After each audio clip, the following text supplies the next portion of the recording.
On the investigation into the grisly murder of a mother in Queens. Her body was found stuffed in a duffel bag just a few blocks from her home. The killing has shaken that normally quiet neighborhood, and Fox 5's Briella Tomasetti is live there in Forest Hills, Queens, with the very latest on this investigation. Briella, what can you tell us? Yeah, Dan, a couple of updates this morning. The New York Post says that cops want to question a former handyman who may have been romantically involved with 51-year-old Orsolya Gaal. They say he may have known where to find a spare key, considering there were no signs here at all of a break-in.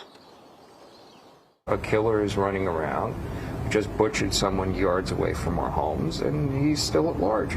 It's scary when, you don't feel safe where you live. Neighbors are sleeping with one eye open as investigators try to zero in on the person who brutally murdered 51-year-old Orsolya Gaal.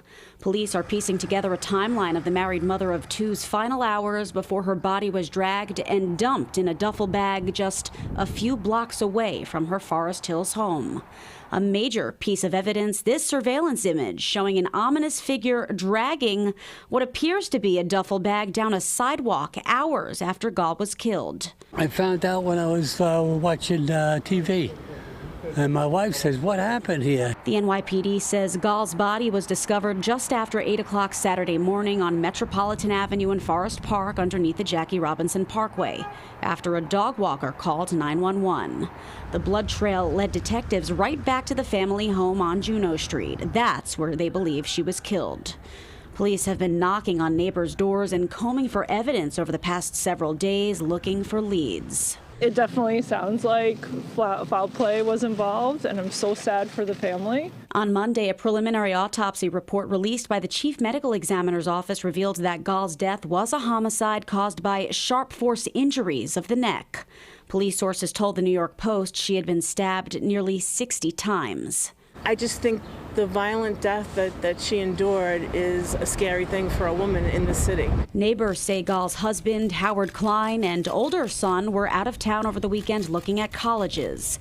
Calls and texts to his cell phone went unanswered. Gaal's 13-year-old son, who was reportedly upstairs sleeping during the gruesome murder, was briefly brought into custody where he was questioned and later released. Just an amazing person, and she's going to be missed from all of us that knew her. In the meantime, a makeshift memorial has been growing here on Juneau Street in the shadow of Gaal's home, still cordoned off, as you can see behind me, by crime scene tape.